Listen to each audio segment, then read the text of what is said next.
लोग लाइनों में लगे होंगे खाने के लिए। और मैं आपसे फिर कह रहा हूं कि ये जो लाइनों में आप देख रहे हो ये एक ट्रेलर है। ये आप फिर, जैसे मैंने कहा था कि ये मीटिंग आप मुझे रिकॉर्ड करना, क्योंकि ये मैं चलाऊंगा।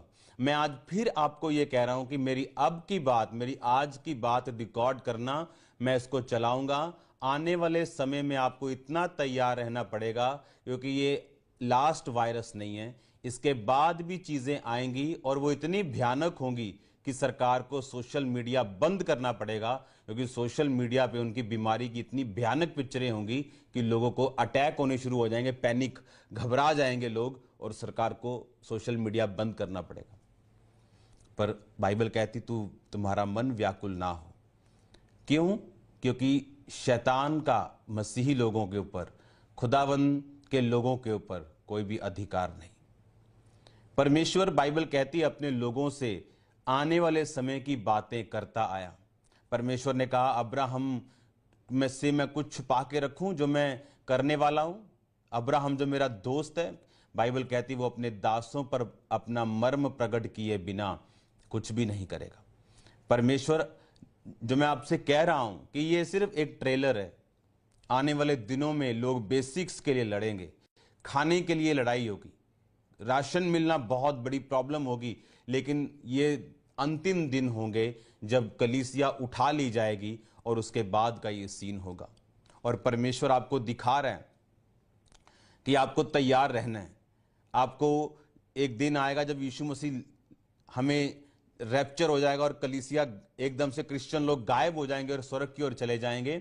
उसके बाद ऐसे दिन आएंगे कि लोगों के पास एक खाने के लिए उन्हें मोहरें लगवानी पड़ेंगी, और उस समय जो तो विश्वासी अभी पूरे हैं वो तो चढ़ा लिए जाएंगे स्वर्ग पे, लेकिन जो पूरे नहीं उन्हें सेकंड चांस मिलेगा। लेकिन वो सेकंड चांस उनको अपनी मौत में से होकर उद्धार में प्रवेश करना पड़ेगा। आज लोग समझ रहे हैं कि पिछले सालों से पवित्रताई का प्रीच चल रहा है, हमने सालों से पवित्रताई का प्रचार सुना, लेकिन माना नहीं। अब वो दुखी हो रहे हैं क्योंकि उन्हें मालूम है कि परमेश्वर न्याय कर रहा है, परमेश्वर जज कर रहा है लोगों को।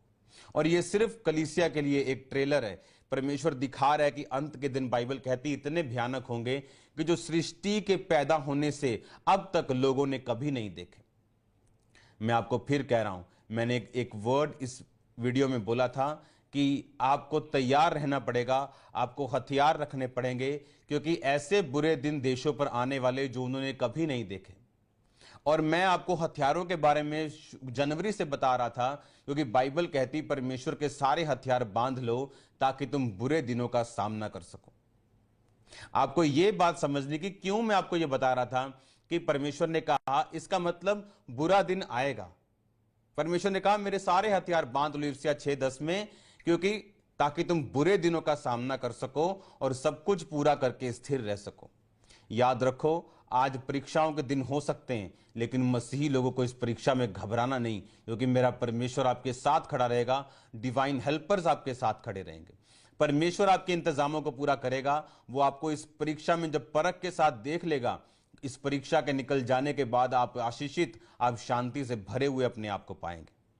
एक बात को याद रखो, ये तैयारी चल रही है परमेश्वर के आने की, अंत के दिनों की तैयारी है। परमेश्वर अपनी कलीसिया को तैयार कर रहा है और दिखा रहा है कि देखो ये ट्रेलर, 21 दिनों में तुम्हारा ये हाल, अभी 21 दिन भी पूरे नहीं हुए।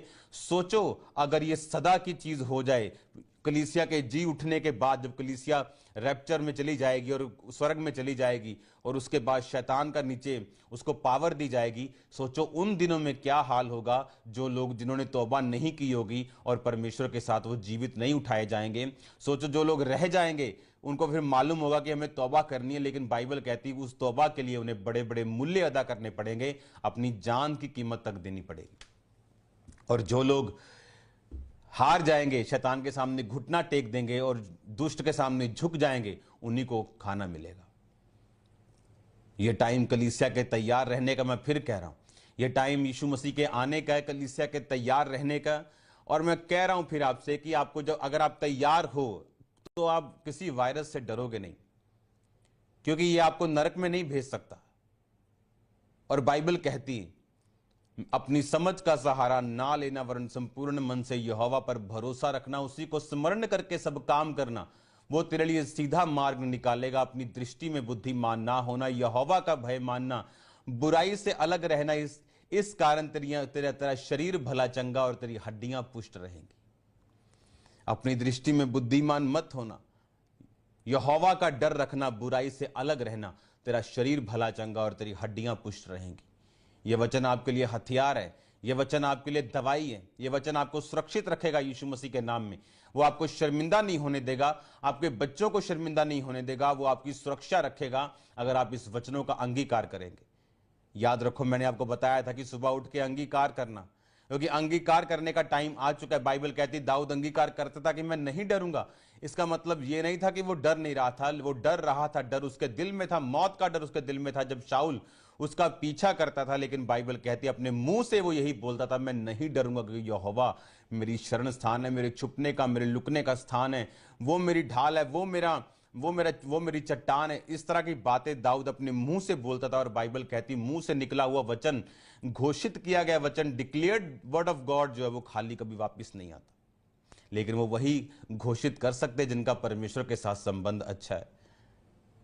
वो घोषित नहीं कर सकते जो व्यभिचार में, उनको मालूम है व्यभिचार में उनको तौबा की जरूरत है। घोषित किया वचन उनकी जिंदगी में काम नहीं करेगा। मसीह की फ्रेंड्स, हम लोग जो आज प्रार्थना निवेदनों में लगे हुए हैं, प्रभु आप सबके लिए मार्ग खोल रहा है और आपको वो चीज बहुत जल्दी नजर आने लग जाएगी। जिस तरफ से आज हम लोग प्रेयर मीटिंग्स में हैं और हम लोग अपनी प्रार्थना निवेदन भेज रहे हैं, क्योंकि हम लोग परमेश्वर के निकट हैं। जितना हम परमेश्वर को पुकारेंगे उतना परमेश्वर हमारे पास होगा, क्योंकि वचन कहता है कि ढूंढोगे तो पाओगे और खटखटाओगे तो तुम्हारे लिए खोला जाएगा, क्योंकि वो हृदय के द्वार पर खटखटाता है और हमारे लिए खड़ा हुआ है। तो जो लोग विश्वास करते हैं मेरे भाई बहनों, आज उन सब के लिए प्रभु बहुत बड़ा मार्ग खोलने वाला है। तो इस वीडियो के द्वारा जो मैंने आपको बताया, आप अपने आप को बैलेंस करें, स्थिर करें, क्योंकि परमेश्वर का वचन कहता है कि आप किसी भी हालत में हो। मेरे फ्रेंड्स, मैं जानता हूँ मेरे भाइयों कि हम लोग प्रभु को जानने के बाद बहुत परेशानियों में जाते हैं, क्योंकि हमारे अंदर कटनी होती है, हमारे अंदर बहुत सारी बुराइयां होती है, हमारी फैमिली के अंदर हमें बहुत सारी अनरिस्पेक्टेड चीज़ें देखनी पड़ती है और वही चीज़ हमारे को बहुत कुछ टॉर्चर दे जाती है और हमारी मेंटल हेल्थ बिगड़ जाती है। हमारी ऑल ओवर जो भी हमारे टारगेट्स होते हैं वो सब कुछ हमारे टारगेट्स हट जाते हैं। तो मैं आप सबके लिए प्रार्थना करना चाहता हूँ और आप सबसे निवेदन करता हूँ कि जिस तरह से आप प्यार दे रहे हैं, देते रहें, और परमेश्वर आप सबके लिए एक सहायक भेज रहा है। आप विश्वास करें, इसी रात, इसी समय, इसी पल में आप अपने उस सहायक को महसूस करेंगे। अगर आप परमेश्वर पे बिलीव करते हैं, आपको कहीं भी किसी भी चीज़ पे भय खाने की ज़रूरत नहीं है। परिस्थिति कैसी भी हो, चाहे हम लोग मर भी जाएं, परंतु परमेश्वर की नज़रों में, और परमेश्वर हमें जिंदा भी कर सकता है, क्योंकि उसका वचन यही कहता है कि जितनों ने विश्वास किया उन्होंने उद्धार पाया। क्योंकि परमेश्वर हमारे लिए यीशु मसीह को भेजता है और उसने हमारे लिए ये सब कुछ रचा है।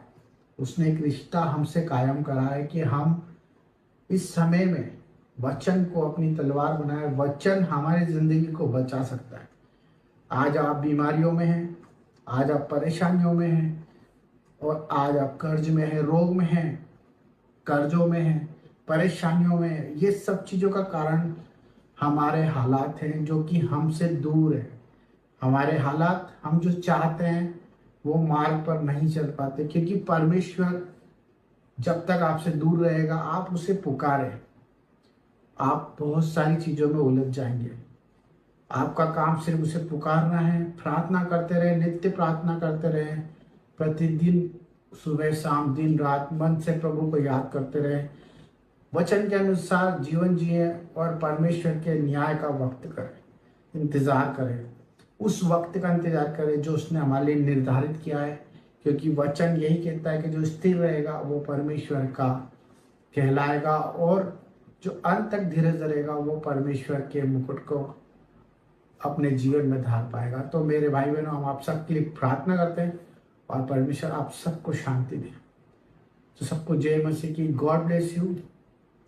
हालेलुया। पिता परमेश्वर, हम सब भाई बहनों के लिए प्रार्थना करते हैं। जो लोग कमेंट बॉक्स में प्रार्थना करते हैं, पिता जिनकी जैसी परेशानी प्रभु आप देख रहे हैं, और आपका मैसेज और उनकी बात प्रभु आप तक जाए मेरे प्यारे पिता। मेरा उद्देश्य यही है कि जो आज आपके द्वारा चुने गए हैं वो सब चीज़ सुरक्षित और सुरक्षित जीवन जिए मेरे पिता परमेश्वर। उनके जीवन में बाहर आ जाए, आनंद से भर जाए, बीमारी उनके आसपास ना हो प्रभु, और उनके जीवन में तेरी उमंग और आस हो, बीमारियां छोटी हो जाए और जिंदगी तेरे नाम से खुशहाल हो जाए प्रभु। तेरे आगे हाथ फैलाने वाले का भी मनुष्य के आगे हाथ ना फैलाएंगे। मेरा विश्वास है मेरे प्यारे पिता कि तेरे बच्चे तेरे न्याय के लिए खड़े हैं और अपने आप को नहीं परंतु तुझे देख के जीने वाले हैं। सबको जय मसीह की और सबके लिए आशीषित हो प्रभु यीशु के नाम में, आमीन। तो God bless you all of you. ये आपके लिए एक मैसेज था। परमेश्वर आप सबको शांति दे।